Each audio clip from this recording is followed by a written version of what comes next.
Alright, back in the shop. Day 2. Got a lot done yesterday. Today, gonna tie up some loose ends on stuff before back to the daily grind tomorrow. Ben got the fuel cell mounted and finished up. We do have to take it back out to tie it up, tidy up some other stuff in the trunk area, but she bolted down. That's where it will live. On the back side, we do have both the dash 10 sumps coming out. We may have to do a little bit more clearancing on the what remains of the trunk floor just to get the 90s to fit, but it's all welded right across, frame rail to frame rail, grade 8 hardware. Dash 10s will come out. It'll be just one feed line, 90 degree to the driver's side, and then along the chassis rails up to the engine bay. That turned out wicked. Then he's got just some 1x1 square tube just to drop it down. It's galvanized. It's galvanized. That's okay. I made a mistake, but guess what? Cardboard and tape make you the fabricator, you ain't. Hell yeah. And then on this passenger side rail, I'm gonna start getting this put back together. Ben got all this done up yesterday as well. You guys saw a little bit of that. It's all welded in good, structurally sound. It shouldn't be an issue anymore. I'm gonna get this front corner put back together, get the tire or the steering rack bolted in, fender back on. We'll be getting another step closer while I finish up that front corner stuff. Ben's gonna take over on my floor pan build. This is where I'm at with it. So, didn't end up cutting out as much as originally planned due to a couple of factors. So a lot of this was just some surface rust. So buffed it. I've just got some rust paint on it. There is some stuff that still needs to get cleared out, but that'll be pretty minor details. So the plan is still to have the one side get welded in along the inside of this kick panel or rocker panel. It'll just be a flat tub that sits all the way across and then just comes up onto this trans tunnel a bit. Still a little oversized right now, but the basic gist of things, get it shoved into place. It'll kind of just sit in there like that. This will get butted up a little bit nicer. That'll all get folded down and welded into the footwell. And then this will also get all clearanced out, folded, welded, and that'll be that. We weren't super worried about making it fancy or really heavy duty structural piece, as the seat will get mounted in this area. And this is just all surface rust. It's not anything actual structural. So we're gonna get hammering away on this again. Ben's gonna finish up this floor. I'm gonna finish up front end stuff, and we'll be back with another update. All right, so I've got right front corner of the car mostly back together, minus the fender. I figured it'd be a good time to give you guys a better point of view of the overall setup without the engine in the car or any of the final adjustments, really, as a lot of the final adjustments will happen when it goes on the alignment rack and with some test and tune to see if we're happy with the ride height. We only have one adjustment on these Godspeed Mono SS coilovers, and that's just your damping adjustment. So we'll play with things a little bit more, but I figured give you a better view. So up top, there's your damper adjustment. Everything is kind of in a center point just for now. I'm sure it's gonna be too much camber, not enough caster for what we're doing with the car, but we'll cross that bridge when it's already on fire. So caster camber plates, damper adjustment, you've got all your slots for everything. This is your spring preload. They tell you not to play with it. They have a certain recommendation as to how much preload to have on the spring.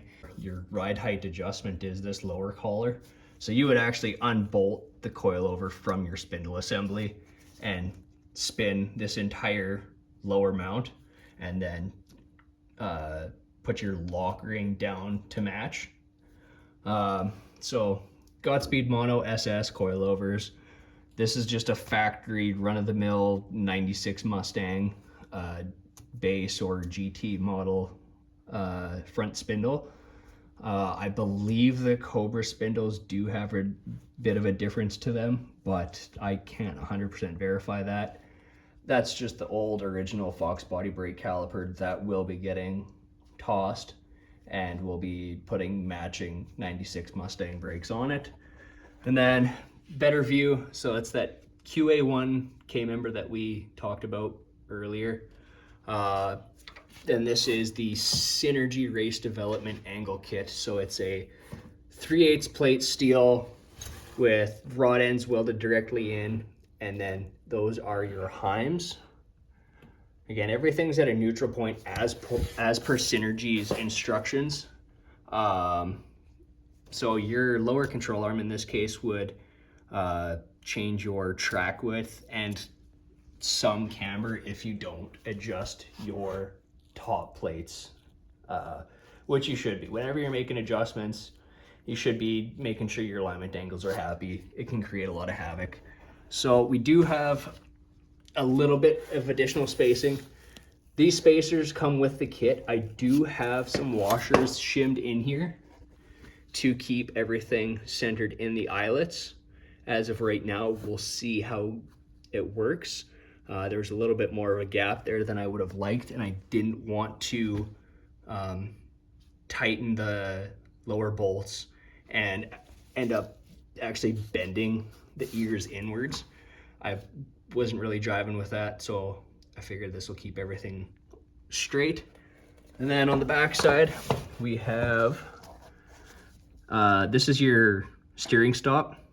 So your traditional vehicle, it would usually be part of the lower control arm and your factory spindle. There'd usually be something on there.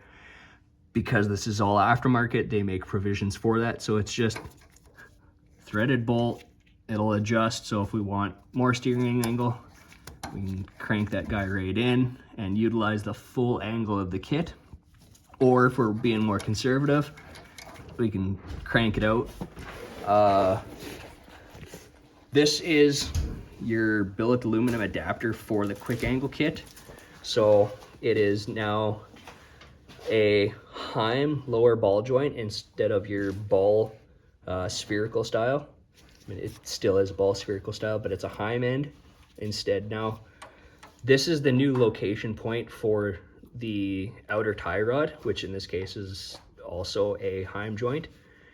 Your factory tie rod location would actually be this guy here. So this is what the factory inner and outer tie rod setup would be on the Fox body. So this would be threaded into here to another joint and would have this end popped into the spindle there. Because the quick angle kit actually extends the track width almost a full 2 inches, I think, if memory serves me correct. You have to run a SN95, so your 95 and up, 95 to 04 Mustang inner tie rod, because they are 1 1/8 inches longer from the Fox body ones.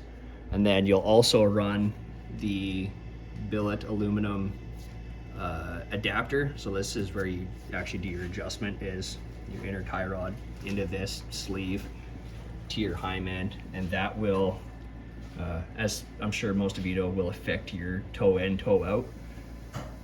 And then up top, obviously, caster camber. And not the best view, but there is a plate in here that adjusts your Ackerman. Best way to describe Ackerman, I couldn't tell you right now off the top of my head. If memory serves me correct, it's in relation to how the front wheels steer in parallel to each other. Probably messed that up. I apologize if I did. Correct me if I'm wrong. It's but how you know when the thing is doing the stuff right. I didn't even get you in frame, but yeah. You heard him. So there is a lot of adjustment in this kit. There's going to be a lot of playing around and figuring it all out because, you know, I come from a world of drag racing. Always been into drifting, always wanted to get into drifting, never did.